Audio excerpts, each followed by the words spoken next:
just over halfway through September now as I'm filming this. That means that we're starting to see the end of summer. Temperatures are just starting to drop a little bit, although it's still pretty warm. They come down just a bit. And that means I'm starting to look forward to what I like to think of as walking season. Sorry, very quick interruption, because what I wanted to let you know is that I've decided to try out a slightly different format to the way that I create my videos for this video. This is a test case, if you like. It's occurred to me that although I often talk about the images that I'm shooting and maybe what I hope to achieve, I very rarely talk about the actual finished image. I tend to stick them up there with a bit of music and some text to show you the settings that I used, but I don't actually share whether I'm happy with the end result or not, and if I'm happy or not, why. And I think that might be interesting to share, not necessarily in every video, but in some going forwards. So in this video, as I shoot the images, instead of putting them up with a musical track, I'm going to talk a little bit about whether I like the image or not, and kind of critique it a little bit. I don't know whether it's going to be a successful way to do videos in the future, and I probably wouldn't do it for all of them anyway, but I think it's worth a try, so do let me know what you think.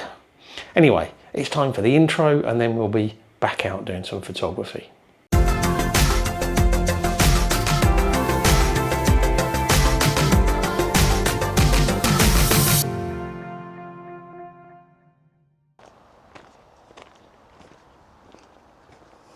So out there on the post is a bird. It might be an egret, I can't really tell for sure.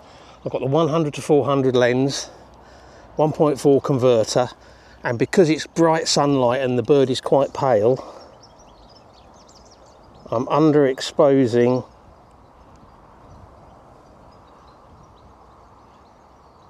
by about one stop to preserve the highlights, and I think that might look quite nice, kind of with the background and the darker parts, the shadows still quite dark. I am going to take a number of shots just basically to try and get the best possible pose from it. But it does look quite nice sitting there.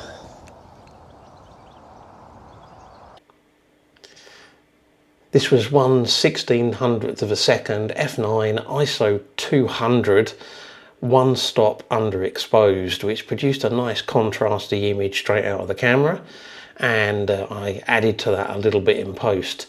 It's left lots of nice detail in the highlights whilst darkening the background, making the bird pop. One of several shots that I took as the bird moved around, and I picked this one because the way the feathers are sticking up on the top of the head, revealing that sort of orangey patch underneath, just makes me think of a balding mad professor, particularly with that expression. Yeah, happy with this one. There's a pigeon landed on there next to it. I'd love to get a shot with it looking towards the pigeon, like it's talking to it, asking it a question.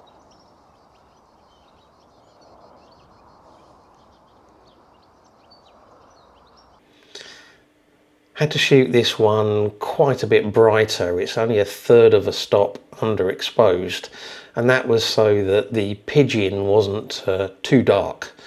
I also decided not to darken the background in post, because if I did that, it kind of made the pigeon look as if it had been stuck on. This was the only shot I managed to get with the pigeon facing towards the egret and the egret turning to look towards the pigeon. Literally seconds after this, the pigeon flew away. The only thing I will say on this one is I repositioned myself to get a better angle with the pigeon and didn't realise that I'd introduced this section of blue sky at the top above the egret, which is a little bit of a distraction in my mind. But even so, I'm quite happy with this image.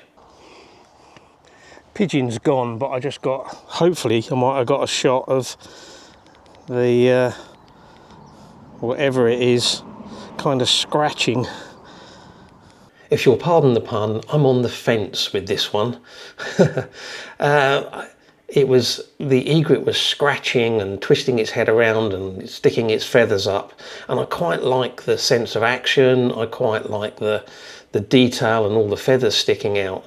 But in all of the images that I captured, the eye, or either of the eyes, were not visible, and I'm just not sure that without the eye the image works. Also, of course, there's that bit of blue sky up at the top there again, but I think it's the eye mostly that bothers me. I'm not sure. What do you think? Let me know.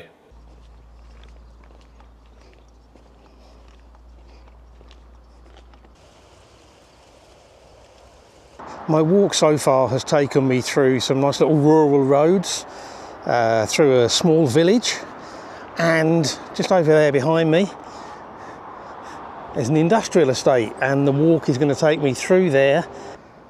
Another reason to enjoy a good walk around is coming across things either that you've never seen before or that you've seen before and forgotten about. Like this building behind me.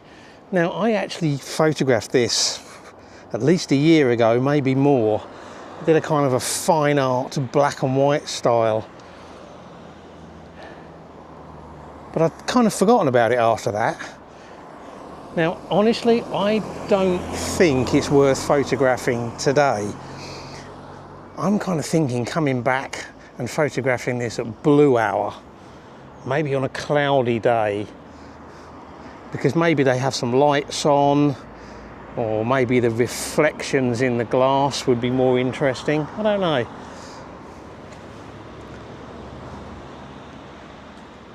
Maybe it's worth doing a quick shot of it now as well, just for the hell of it. I have to change lenses. Okay, 8-25 lens.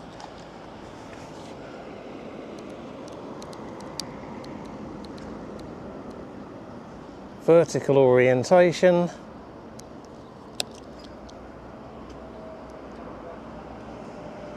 Yeah, pretty much what I thought. In fact, this one actually came out a little bit better than I thought it was going to.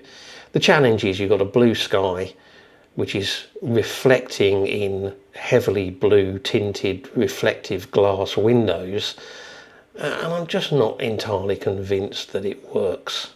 As I said, when I was shooting it, maybe different conditions, blue hour, cloudy sky, etc., might be a better option.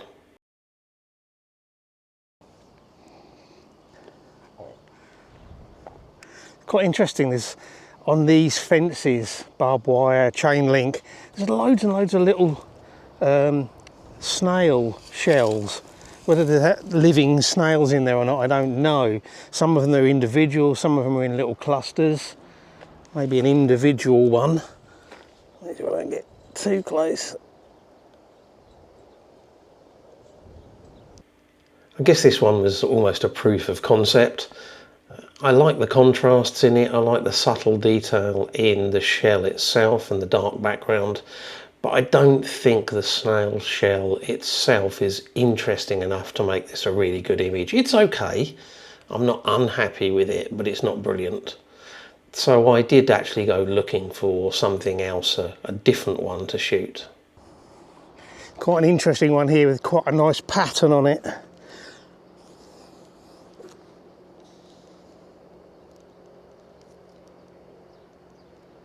This one is a much more interesting shell. Colours, patterns, everything looks a bit better.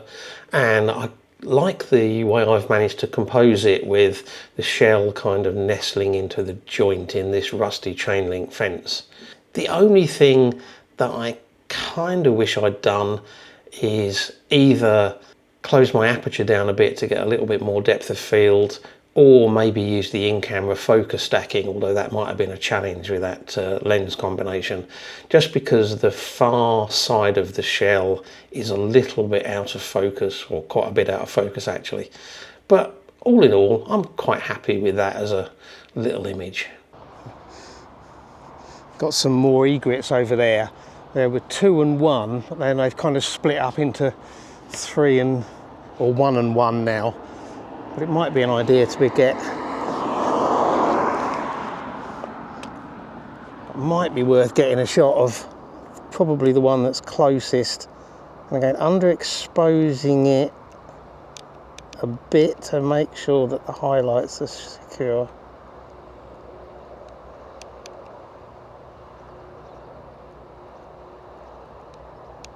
I just love the expression on this bird. That is one angry looking egret, isn't it? I like this image. I've managed to keep all the detail in the highlights that I wanted, plenty of textures and toning in the feathers, and as I said, that expression is brilliant. Yeah, I would have preferred if it was standing on something natural rather than an ugly fence, but that's what you've got to work with. The only challenge I really have with this one is that sky. Even though I added no vibrance and no saturation, the sky looked unnaturally bright and blue, and I've had to do quite a bit of tweaking to try and tone it down a little bit and make it look a bit more natural. Hopefully I've got it, because I do actually think this is a rather nice image. A nice walk and a few nice images, some of which I'm quite happy with.